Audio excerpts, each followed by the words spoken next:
네, 안녕하세요. 오늘은 이슬람에 대한 책을 소개하려고 합니다. 뒤에 보시면 이희수의 이슬람이라는 책인데요. 이슬람 전문가이신 이희수 작가님께서 이슬람에 대해서 쓴 책입니다. 이 책을 읽게 된 것은 제가 기독교인이어서 이슬람에 대한 편견을 갖고 있었고 이슬람을 잘 공부하지 않은, 그래서 이슬람에 대해서 잘 모르는 그런 부분이 있는 것 같아서 이슬람에 대해서 어떤 것인지 좀 알고는 있어야 되겠다라는 생각에서 읽게 된 책입니다.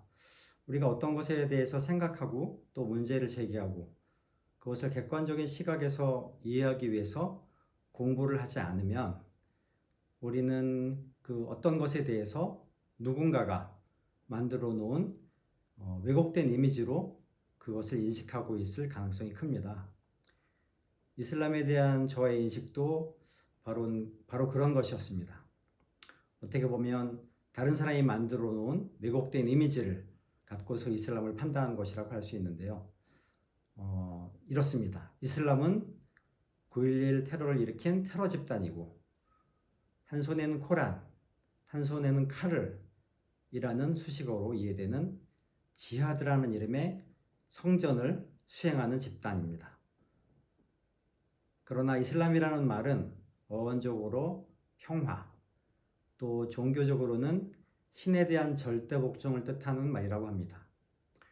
그리고 우리가 알고 있는 한 손에는 코란을, 한 손에는 칼을 이라는 수사는 저명한 신학자인 토마스 아퀴나스가 이슬람을 악의적으로 비방하면서 탄생한 용어라고 합니다. 이슬람이 만든 용어가 아니고 코란에도 있는 용어가 아니라고 하네요. 사실 이슬람은 기독교와 유대교의 같은 하나님을 유일신으로 받드는 태생이 동일한 종교입니다. 그들은 모두 같은 구약을 경전으로 삼고 있습니다. 그들의 조상은 모두 아브라함입니다. 이슬람은 아브라함이 본처인 사라의 몸종인 하갈에게서 낳은 장자 이스마엘의 후손들입니다.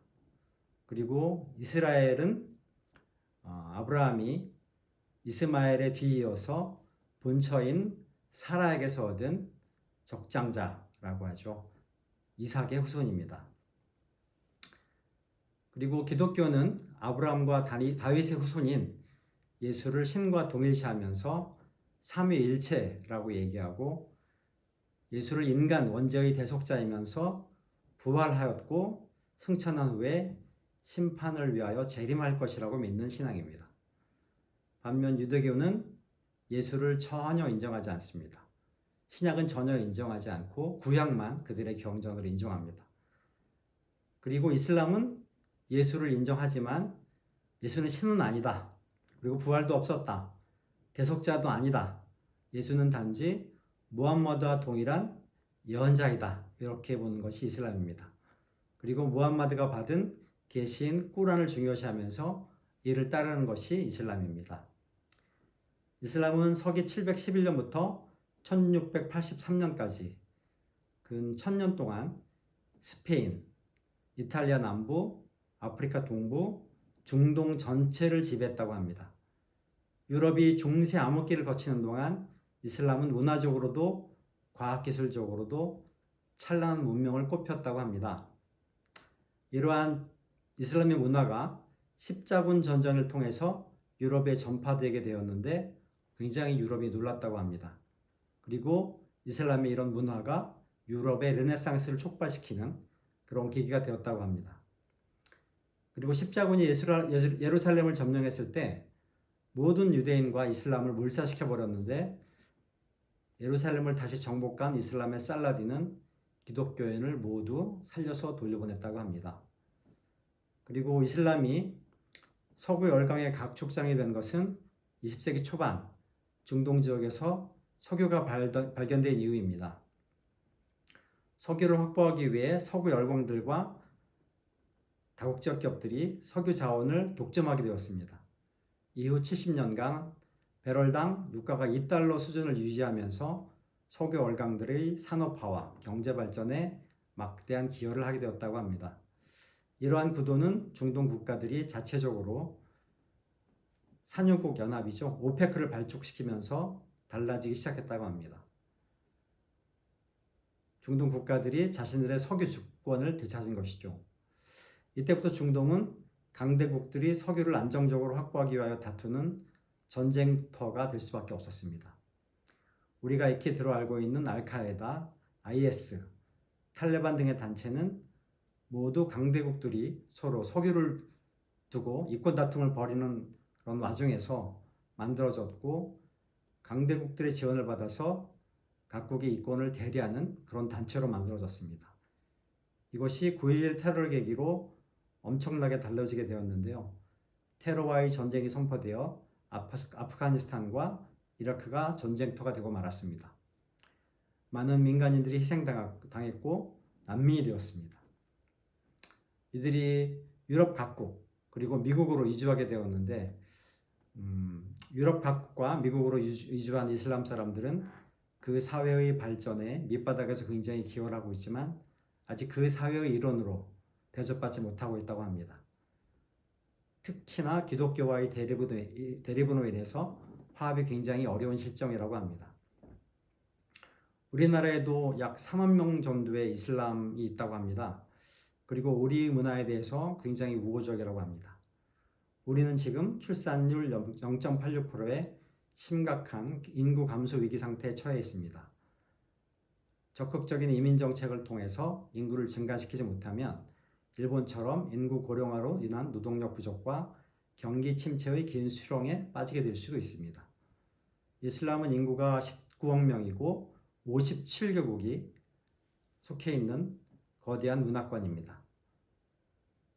우리가 경제적으로 수출주 위주의 그런 국가인데, 미래를 생각했을 때 인구가 굉장히 많은 또 발전하고 있는 이슬람에 대해서 좋은 시장으로 잘 연구하고 관리해야 될 것 같습니다. 그리고 이슬람이 내세우는 할랄 푸드는 굉장히 건강한 정신인 것 같습니다. 할랄은 자연 상태에서 자유롭게 자란 그런 동물을 자비로운 방식으로 도살한 고기만을 섭취할 수 있다고 합니다. 그리고 사업을 통한 이윤은 인정하지만 대출에 대한 이자는 인정하지 않는다고 합니다. 굉장히 좋은 그런 문화인 것 같습니다. 폭력은 그들도 인정하지 않지만 일부 과격단체가 이슬람의 모든 이미지를 나쁘게 하고 있다고 합니다. 이런 것들을 좀 알고 우리가 이슬람에 대해서 잘 대처해야 될 것 같고요. 이러한 선택은 우리 각자의 몫인 것 같습니다. 누군가가 만들어 놓은 프레임에 갇혀서 진실을 보지 못한다면 바람직한 일은 아니라고 생각합니다. 우리를 가두는 틀을 깨고 더 넓고 깊게 세계를 이해해야 될 것 같습니다. 그리고 나와 다른 것도 인정하고 포용할 수 있는 그런 것이 진정한 우리가 가진 자세여야 된다고 생각합니다.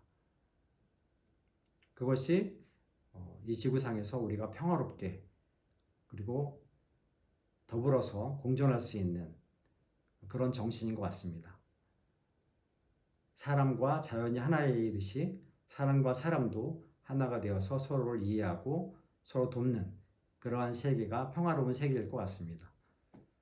그래서 이 책을 읽으면서 저도 이슬람에 대해서 굉장히 많은 부분 알지 못했던 부분들이 있었는데 이슬람에 대해 새롭게 안 그런 책이 되었고요.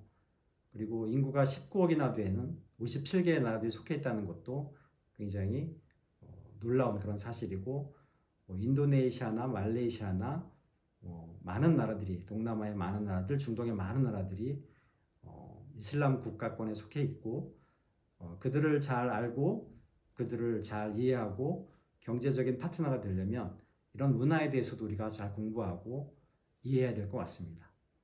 그것이 21세기를 사는 지혜로운 그런 인간이 아닐까 생각합니다. 오늘 이수의 이슬람에 대해서 말씀드렸습니다. 감사합니다.